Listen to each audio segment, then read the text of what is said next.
finally graduating student speaker of the night and also our valedictorian of the 2016 class, please help me welcome up Adele Sutton.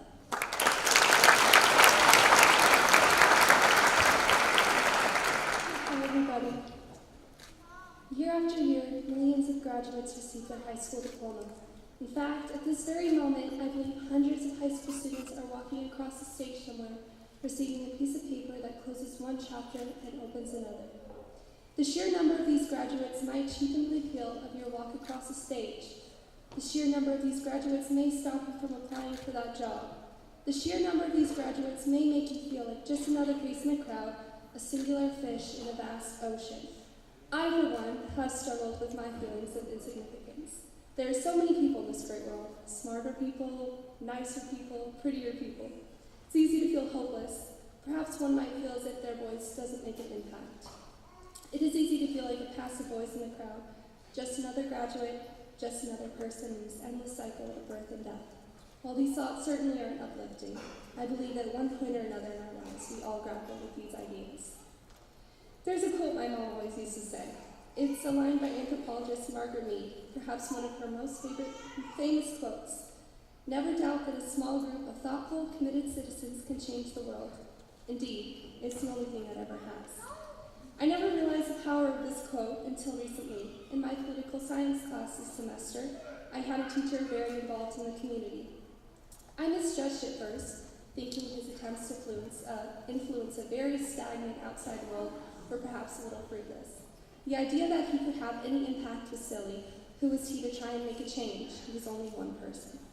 However, I reached a different conclusion when a group of speakers from Denver Homeless Out Loud came to address the class. My teacher, an avid member of the group, discussed policy reforms and protests and the changes they had made. The group's relentless passion and determination made me rethink my original thoughts. That's when I remembered the Margaret Mead quote. This group embodied the ideal of a small group of citizens changing the world. They had little to no funds and minimal power, yet they were out there every day attempting to sway the world in the place they lived in.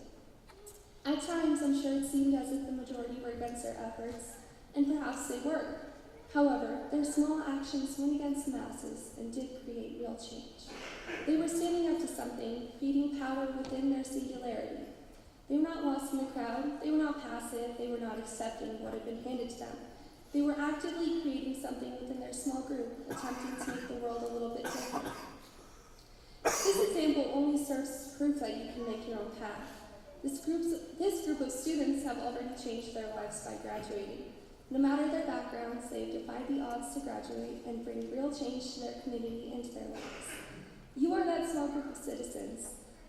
You have that power to create real change. There's greatness in your singularity and in your accomplishments. Never let the ideas of others undermine your successes, as your greatness lies within what makes you proud and what makes you happy.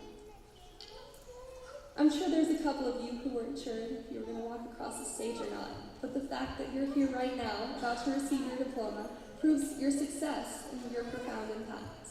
So next time you face a challenge, whether it's a college application or a job interview, I hope you reflect on the quote I shared. And lastly, I'd just like to thank the staff of Denver Online. Your dedication to helping students is incredible and the reason why we're all here today. Without your guidance and support, this certainly wouldn't be possible. Thank you so much, and I love my 2 years here at Denver Online. And to the graduating class, congratulations.